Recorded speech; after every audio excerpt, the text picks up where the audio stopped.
Tatlo namang kababaihan ang kinasuhan dahil sa iligal na sugal.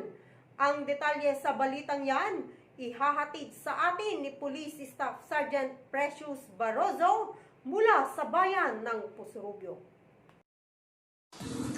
Tatlong kababaihan ang nahuling naglalaro ng iligal na sugal sa barangay Nama sa bayan ng Pusurubio. Isang tawag ang natanggap ng himpilan ng pulisya na pinamumunuan ng hepe na si Police Major Romel P. Bagsik tungkol sa naturang iligal na aktibidad kung saan agad na umaksyon ng ating kapulisan na dahilan upang maaktuhan at maaresto ang tatlong babae na nagsusugal sa larong Tong Its. Ang mga naaresto na pawang mga nasa hustong edad at mga residente ng barangay naman ng bayang ito ay dinala sa himpilan ng pulisya at kinasuhan sa kasong paglabag sa Presidential Decree 1602. Ito po si Police Staff Sergeant Precious Barroso, ang inyong news patroller sa bayan ng Pusurubio, nag-uulat para sa Pangasinan Police Patrol.